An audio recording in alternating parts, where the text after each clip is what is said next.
കണ്ടില്ലേ, എത്രയും ദൂരെ നിന്ന് തന്നെ നമുക്ക് കാണാൻ പറ്റും. ഹൈറ്റാണ് കേട്ടോ, ഇതിൻ്റെ ഹൈറ്റ് 94 അടിയാണ്. പിന്നെ ഇതിൻ്റെ വെയിറ്റ് ഏകദേശം 34 ടൺ ഉണ്ട് കേട്ടോ. നമുക്ക് once again welcome back to Kidilan traveller. കുറച്ച് നാളുകളായി നമ്മളൊരു ലോങ് ട്രിപ്പ് പോയിട്ട്. അപ്പോൾ ഇന്ന് നമ്മളൊരു അടിപൊളി കിഡിലൻ ട്രിപ്പ് പോവാണ്. ചെറിയൊരു ലോങ് ട്രിപ്പാണ് നമ്മൾ പോകുന്നത്. അമേരിക്കയിലെ കാലിഫോർണിയയിലെ ലോസ് ആഞ്ചൽസിൽ നിന്ന് ലോകത്തിൽ തന്നെ ഏറ്റവും കൂടുതൽ ചൂട് റെക്കോർഡ് ചെയ്യപ്പെട്ടിട്ടുള്ള ഡെത്ത് വാലി നാഷണൽ പാർക്കിലേക്കാണ് നമ്മൾ പോകുന്നത്. അപ്പോൾ വളരെ വലിയൊരു ട്രിപ്പാണ്. നമ്മളെല്ലാവരും കൂടി 2 ദിവസം മിനിമം അടിച്ചു പൊളിക്കാൻ പോവാണ്.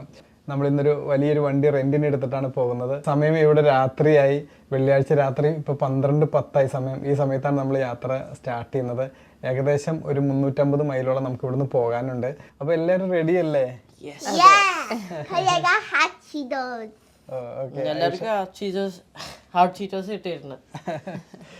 ചീറ്റോസ് ചിപ്സ് കിട്ടിയിട്ടുണ്ടെന്നാണ് പറയുന്നത്. അപ്പം നമുക്ക് നേരെ വണ്ടിയിലേക്ക് പോകാം. ഇതാണ് വണ്ടി. ഇതൊരു 15 സീറ്റർ വണ്ടിയാണ്. അപ്പോൾ ഇതിലേക്ക് നിറച്ച് നമ്മുടെ സാധനങ്ങൾ കയറ്റിയിരിക്കുകയാണ്. അപ്പം എന്താ പറയുക, അത്യാവശ്യം കിടക്കാനും ഒക്കെയുള്ള സൗകര്യം അതിൻ്റെ അകത്തുണ്ട്. റെഡിയല്ലേ പോൻ? അതെ. മോനു? ഇതിൽ ബാക്കിലേക്ക് ഒരുപാട് സ്ഥലമുണ്ട്. കംപ്ലീറ്റ് നമ്മൾ എന്താ പറയുക, സൈഡൊക്കെ ഇച്ചിരി മറച്ച് വെച്ചേക്കാണ്, പുറത്തുനിന്ന് അധികം ആൾക്കാർ കാണാതിരിക്കാനായിട്ട്. പിന്നെ എന്താ പറയുക, കുറേ സാധനങ്ങളുണ്ട്, നമ്മുടെ ഹൗസ് ഹോൾഡ് സാധനങ്ങളുണ്ട്, ഫുഡ് പ്രിപ്പയർ ചെയ്യാനുള്ള, അതുപോലെ തന്നെ കിടക്കാനുള്ള, അങ്ങനെയുള്ള കുറേ സാധനങ്ങളുണ്ട്. പെട്ടെന്ന് അറേഞ്ച് ചെയ്ത ട്രിപ്പായതുകൊണ്ട് നമുക്ക് എന്താ പറയുക, എല്ലാം ഒന്ന് ഓർഗനൈസ് ചെയ്യാനൊന്നും പറ്റിയിട്ടില്ല. പിന്നെ നമ്മളിപ്പോൾ പോകുന്നത് ഡെത്ത് വാലിയിലേക്കാണെങ്കിലും നമ്മൾ ആദ്യം പോകാൻ ഉദ്ദേശിക്കുന്നത് ഒരു വേൾഡ്സ് ടോളസ്റ്റ് തെർമോമീറ്റർ എന്ന് കാണാനാണ് നമ്മൾ പോകുന്നത്. അപ്പോൾ അതിന് മുമ്പായിട്ട് നമുക്ക് ബാർസ്റ്റോ എന്ന് പറയുന്നൊരു സിറ്റി ഉണ്ട്. നമുക്ക് മിക്കവാറും അവിടെയാണ് നമ്മളൊന്ന് റെസ്റ്റ് എടുക്കാൻ ഉദ്ദേശിക്കുന്നത്. പിന്നെ ഇനിയിപ്പോൾ അവിടെയൊക്കെ റെസ്റ്റ് എടുക്കാൻ പറ്റിയില്ലെങ്കിൽ നമുക്ക് നോക്കിയിട്ട് രാവിലെ കാണാം കേട്ടോ. ഓക്കെ, അപ്പോൾ നമ്മുടെ ഡെത്ത് വാലി ട്രിപ്പ് ഓൺ.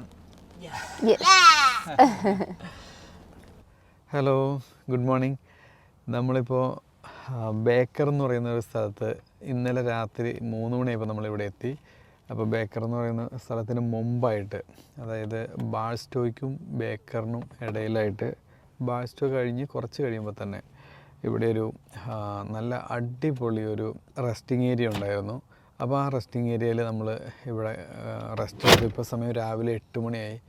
നമ്മൾ ഇവിടെ ആകെ മെസ്സായിട്ടിരിക്കുന്ന മോനൊക്കെ അതിൻ്റെ ഇടയ്ക്ക് കിടക്കുന്നുണ്ട്. കംപ്ലീറ്റ് ജാക്കറ്റുകളും ബ്ലാങ്കറ്റൊക്കെയാണ് കേട്ടോ. ഇത് ഐഷ മോളെണീക്ക്. ഐഷ റോഷനി ഫ്രണ്ടിലിരുന്നു.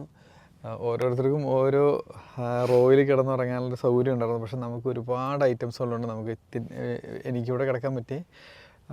പിന്നെ എന്നാലും എല്ലാവർക്കും അഡ്ജസ്റ്റ് ചെയ്ത് കിടക്കാൻ പറ്റും. നമ്മുടെ മറ്റേ സാധാരണ കാറ് പോകുന്നതിനേക്കാളും ഭയങ്കര സൗകര്യമായിരുന്നു റെസ്റ്റ് എടുക്കാനൊക്കെ ആയിട്ട്. നമുക്ക് ടെൻ്റൊന്നും സെറ്റ് ചെയ്യേണ്ട കാര്യമില്ല.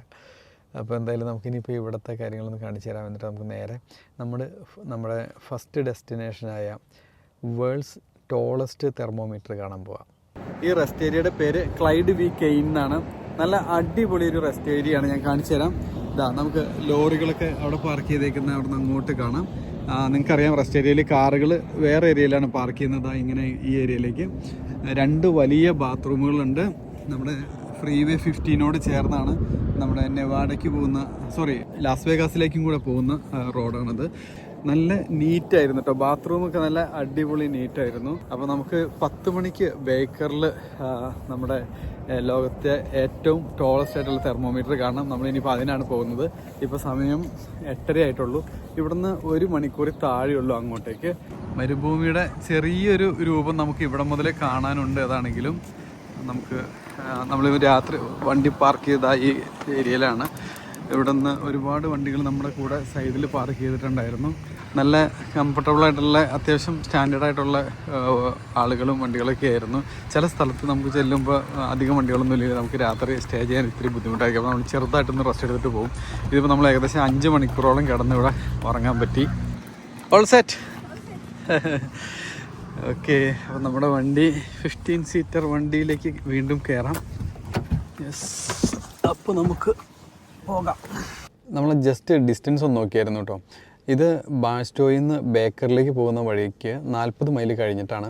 ഇവിടുന്ന് ഇനി ബേക്കറിലേക്ക് 30 മൈലാണ് വരുന്നത്. നമുക്കൊരു അരമണിക്കൂർ കൊണ്ടേക്ക് അങ്ങോട്ടേക്ക് എത്താൻ പറ്റും. നമ്മൾ ഇറങ്ങിയുള്ളൂ കേട്ടോ. തിരിച്ചു വരുമ്പോൾ നമ്മുടെ ഇപ്പോഴത്തെ ഈ റെസ്റ്റ് ഏരിയയുടെ ഓപ്പോസിറ്റ് വേറെ റെസ്റ്റ് ഏരിയ ഉണ്ട്, അവിടെ നിന്ന് ഇങ്ങോട്ട് വരുന്നവർക്കുള്ള. അപ്പോൾ ഈ സ്ഥലം നമുക്കൊന്ന് നോട്ട് ചെയ്ത് വെച്ച് കഴിഞ്ഞാൽ അടിപൊളിയായിരിക്കും കേട്ടോ. നമ്മൾ പോയിക്കൊണ്ടിരിക്കുന്നത് മൊഹാവെ ഡെസേർട്ടിലൂടെയാണ് കേട്ടോ. അപ്പം ഞാൻ വിചാരിച്ചത് ഇങ്ങോട്ട് വരുംതോറും ഒരുപാട് ഭയങ്കര അവിടെ ഷെല്ലിൻ്റെ ഒരു ഗ്യാസ് സ്റ്റേഷൻ കാണാം. നമ്മൾ ഉദ്ദേശിച്ച അത്രയും വിജനമായ ഏരിയ അല്ല. വിജനമായ ഏരിയകളാണ് എങ്കിലും അത്യാവശ്യം നമുക്ക് ഇപ്പോൾ നമ്മൾ അവിടെ നിന്ന് എടുത്തിട്ടൊരു 10 മിനിറ്റ് ആയിട്ടുള്ളൂ. അപ്പോഴത്തേക്ക് നമുക്കൊരു ഗ്യാസ് സ്റ്റേഷൻ അവിടെ വന്നു. ഫ്യൂവൽ സ്റ്റേഷൻ എന്ന് പറഞ്ഞൊരു എക്സിറ്റ് അവിടെ ഉണ്ടായിരുന്നു. അപ്പം അങ്ങനെയുള്ള കാര്യങ്ങൾ ഉള്ളതുകൊണ്ട് നമുക്ക് കുറച്ചുകൂടി ഈസിയാണ്. എനിക്ക് തോന്നുന്നു ഇതിപ്പം ഫ്രീ വേ ലാസ് വേഗാസിന് പോകുന്ന റോഡ് ആയതുകൊണ്ടായിരിക്കും ചിലപ്പോൾ ഇത്രയും വണ്ടികളെന്ന് പറഞ്ഞാൽ അത്രയ്ക്കും വണ്ടികളുണ്ട്. കൂടാതെ ഇതുപോലെ ഗ്യാസ് സ്റ്റേഷൻസൊക്കെ വരുന്നത്. നമ്മൾ ബേക്കർ ചെല്ലുമ്പോൾ തിരിഞ്ഞ് വേറെ റൂട്ടിലേക്കാണ് പോകുന്നത്. അവിടെ ചെന്ന് കഴിഞ്ഞാൽ ആ റൂട്ടിൽ മിക്കവാറും നമുക്കിതുപോലെ സൗകര്യങ്ങൾ ഉണ്ടാവാൻ സാധ്യത കുറവാണ്. നമുക്ക് വളരെ ഒരു കൗതുകം തോന്നുന്നൊരു ഭൂപ്രകൃതിയാട്ടോ ഇങ്ങോട്ടേക്ക്. കാരണം എന്താണെന്ന് പറഞ്ഞാൽ നമ്മൾ വരുന്ന സ്ഥലമായിട്ട് ബന്ധപ്പെട്ട് നോക്കുമ്പോൾ താഴേക്കാണ് ഈ ഭൂമികൾ കൂടുതലും കിടക്കുന്നത്. കുഴിയിലേക്ക് കിടക്കുന്ന പോലെ തോന്നും. പിന്നെ അതിൻ്റെ ഇടയ്ക്ക് കുറച്ച് മലകളൊക്കെ നമുക്ക് കാണാം. നമ്മളേതായാലും നമ്മൾ ബേക്കർ എന്ന് പറയുന്ന സ്ഥലത്തേക്ക് എത്തി. അപ്പോൾ നമുക്ക് ഇവിടുന്ന് കാണാൻ പറ്റുന്നുണ്ട് ഒരു വലിയ ഒരു ഹൈറ്റിലുള്ളൊരു തെർമോമീറ്റർ ആയിരിക്കണം അത്. അപ്പോൾ നമുക്ക് അവിടെ പോയി നിർത്താം. കൂടാതെ ഇപ്പോൾ നമ്മൾ അടുത്ത റെസ്റ്റ് ഏരിയ 26 മൈലിൽ നിന്ന് കണ്ടായിരുന്നു. മിക്കവാറും നമുക്ക് അവിടെ നിന്ന് ലെഫ്റ്റ് തിരിഞ്ഞ് പോകേണ്ടി വരും. കണ്ടില്ലേ, നമുക്ക് ഒരുപാട് ബോർഡുകൾ കാണാം. ലോഡ്ജിങ് നെക്സ്റ്റ് റൈറ്റ് എന്നൊക്കെ പറഞ്ഞിട്ടൊരു ബോർഡ് കാണാം. ഫുഡ് നെക്സ്റ്റ് റൈറ്റ് ഒക്കെ കാണാം. അപ്പോൾ നമുക്ക് ആ നെക്സ്റ്റ് റൈറ്റ് എടുക്കേണ്ടി വരുമെന്നാണ് തോന്നുന്നത്. കാരണം ലെഫ്റ്റ് സൈഡിലാണ് ഈ ഒരു തെർമോമീറ്റർ ഉള്ളത്. നമ്മൾ ബേക്കർ എത്തിയിട്ടോ. ഇഷ്ടംപോലെ ഗ്യാസ് സ്റ്റേഷൻ കാര്യങ്ങളൊക്കെ ഉണ്ട്. ഇത് അധികം വലിയൊരു സിറ്റി അല്ല, പക്ഷേ അത്യാവശ്യം സൗകര്യങ്ങളുള്ള, നമ്മൾ പോകുന്ന വഴിയിൽ എനിക്ക് തോന്നുന്നു അത്യാവശ്യം വലിയ സൗകര്യങ്ങളുള്ള ഒരു ലാസ്റ്റ് സിറ്റിയാണെന്ന് തോന്നുന്നു. കുറച്ചധികം ഗ്യാസ് സ്റ്റേഷൻസ് നമുക്കിവിടെ കാണാം. യെസ്, അവിടെ ഓൾറെഡി ആ തെർമോമീറ്ററിൽ നമുക്ക് അതിൻ്റെ ചൂട് കാണാൻ പറ്റുന്നുണ്ട് കേട്ടോ. അത് വർക്ക് ചെയ്യുന്നത് ഇവിടെ നിന്നേ കാണാൻ പറ്റുന്നുണ്ട്. കണ്ടില്ലേ, എത്രയും ദൂരെ നിന്ന് തന്നെ നമുക്ക് കാണാൻ പറ്റും. ഗ്യാസ് സ്റ്റേഷൻസ് മാത്രമുണ്ട് ഇവിടെ കൂടുതൽ.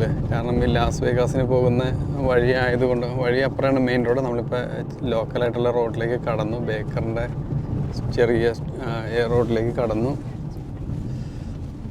ബേക്കർ മാർക്കറ്റ് നമുക്ക് കാണാം. കൺട്രി സ്റ്റോർ എന്ന് പറഞ്ഞ സ്റ്റോറ് കാണാം. ഇതാണ് ബേക്കർ. മാഡ് ക്രീക്ക് ഭയങ്കര ഹൈറ്റാണ് കേട്ടോ. ഇതിൻ്റെ ഹൈറ്റ് 94 അടിയാണ്. അപ്പോൾ നമുക്ക് ടോളസ്റ്റ് തെർമോമീറ്ററിൻ്റെ അവിടെ ഒന്ന് ഇറങ്ങാം കേട്ടോ. അങ്ങനെ നമ്മുടെ ഫസ്റ്റ് ടൂറിസ്റ്റ് ഡെസ്റ്റിനേഷൻ എത്തിയിരിക്കുകയാണ്. ഇതാണ് കേട്ടോ ബേക്കർ എന്ന് പറയുന്ന ചെറിയ ഒരു ജംഗ്ഷൻ. ഇത് gate way of death Valley എന്നാണ് പറയുന്നത്. അപ്പോൾ നമുക്കിനി തെർമോമീറ്ററിൻ്റെ വിശേഷങ്ങളിലേക്ക് വരാം. ഈ തെർമോമീറ്റർ പണി കഴിപ്പിച്ചിരിക്കുന്നത് 1991 Baker California, gateway to the Death Valley എന്നൊക്കെ അവിടെ എഴുതിയിട്ടുണ്ട്. 30 ഡിഗ്രി, ഇപ്പോൾ രാവിലെ 30 ഡിഗ്രി കഴിഞ്ഞ് 40 ഡിഗ്രി കഴിഞ്ഞ് 51 ഡിഗ്രി ആയി. പിന്നെ അതിൻ്റെ മുകളിൽ 60 ഉണ്ട്, 70, 80, 90, 100, 110, 120, 130 വരെയാണ് അവിടെ കാണിക്കുന്നതെന്ന് തോന്നുന്നു കേട്ടോ. അതെ, 130 വരെയാണ് അവിടെ കാണിക്കുന്നത്. പിന്നെ അതിൻ്റെ മുകളിലേക്ക് ആ റെഡ്, ഇപ്പോൾ 40 നമ്മൾ കാണുന്നുണ്ടല്ലോ, 40ൻ്റെ മുകളിൽ 41, 42, 44, അപ്പോൾ 4. അപ്പോൾ അങ്ങനെയാണ് അത് വരുന്നതായിരിക്കും. അപ്പോൾ എന്താണെങ്കിലും ഇവിടെ ഡെത്ത് വാലിയിൽ 134 ഡിഗ്രി ഒരു വർഷം, അതായത് 1913 ജൂലൈ 10 ആണ് നമ്മുടെ ഡെത്ത് വാലിയിൽ ഏറ്റവും കൂടുതൽ ഹീറ്റ് റെക്കോർഡ് ചെയ്തത്.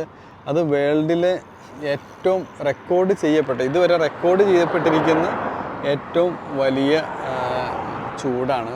ഇവിടെ 134 ഡിഗ്രി എന്ന് പറയുമ്പോൾ 134 ഡിഗ്രി ഫാരൻഹൈറ്റ് ആണ് കേട്ടോ. അപ്പോൾ ഏകദേശം 57 ഡിഗ്രി ആവും നമ്മുടെ ഡിഗ്രി സെൽഷ്യസിൽ വരുമ്പോൾ.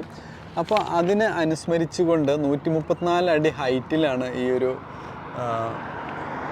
തെർമോമീറ്റർ ഇവിടെ സ്ഥാപിച്ചിട്ടുള്ളത്.